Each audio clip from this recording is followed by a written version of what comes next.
Hey, this is Mark, and you're welcome to AUTOSAYS. The first time you sit in a car that changes your life, you almost never realize it in the moment. You're too busy trying to adjust the seat, fumbling with the mirror, or wondering why the engine sounds like it's whispering secrets to you. But later, when life is louder and the world feels heavier, that same car becomes the one thing you wish you could go back to. Before we start this journey, hit like and subscribe, because what you're about to hear might remind you of a memory you forgot you needed. Now imagine this. You're standing in a cold driveway, staring at a car you didn't choose, a car you didn't even expect, but somehow it feels like it was waiting for you. Maybe it was a hand-me-down '98 Civic, maybe an old Chevy that smelled like dust and gasoline, or maybe a car you bought with the last 3 paychecks you could barely afford to lose. The paint wasn't perfect, the radio was older than your favorite childhood TV show, but the moment you turned the key, the world made sense. That's the kind of moment we're going into today. A story about memory, money, and the meaning of value. Not value with a price tag, but value with a heartbeat. And yes, both matter more than we like to admit. There's a strange truth about cars in America.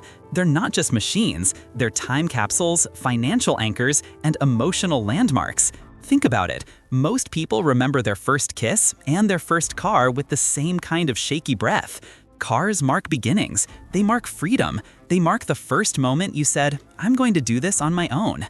But here's where the story twists. Because value isn't only about what a car gives you, it's about what it costs you.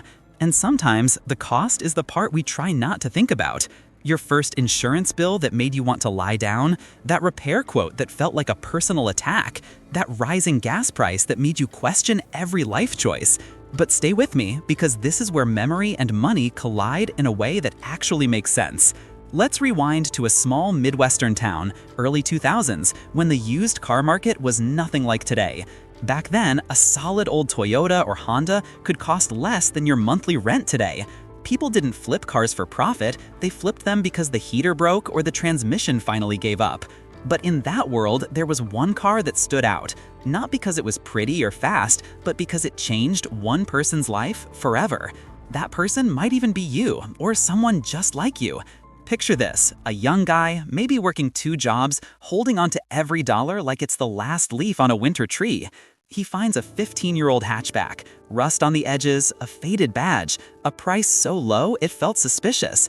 But there was something about it, a feeling he couldn't explain, so he bought it.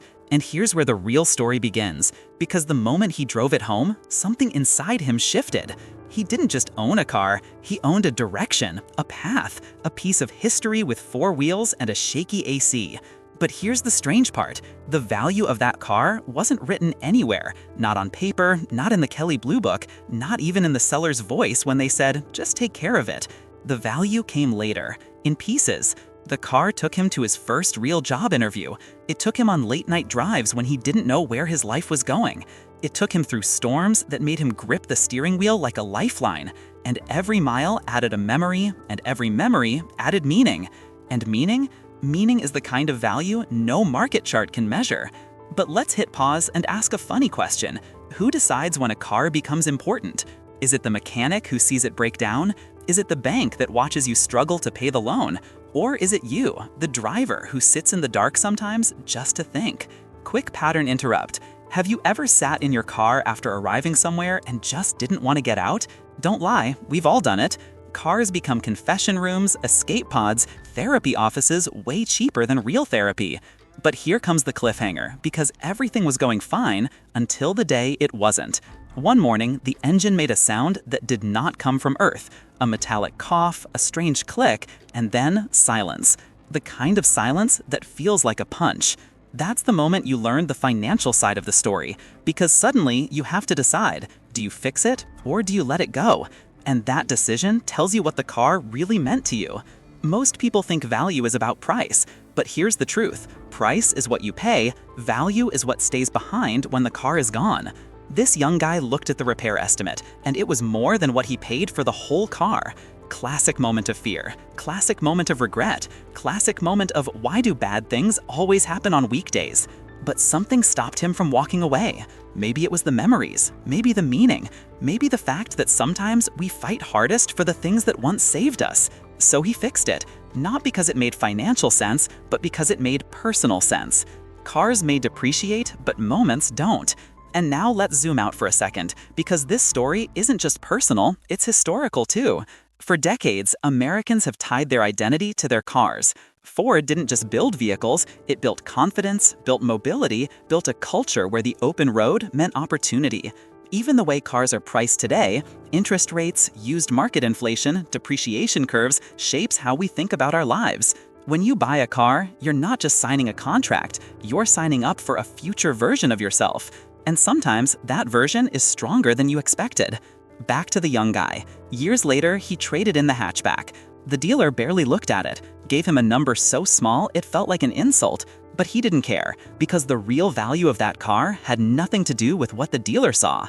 The car had already done its job. It had already changed him. And that's the hidden truth behind every car that matters. The meaning it gives you is worth more than the money it costs you. And here's the twist. Most people don't realize that value until it's gone. They don't get it until they see someone else sitting in the seat where they grew up. They don't feel it until they're holding a new key that suddenly feels too clean, too empty, too quiet. So here's the question I'll leave you with. What if the car that changed your life wasn't the one you dreamed about, but the one that simply showed up at the right time? What if value isn't something you measure, but something you feel? And what if the next car you drive is the one that pushes you toward the person you're supposed to become? That's the meaning of value, that's the meaning of memory, and maybe, just maybe, that's the meaning of life on four wheels. Now breathe in, breathe out, and think of the car that changed everything for you. And while you do, hit like, subscribe, and stay for the next story, because the next chapter, just like the next mile, might change you too.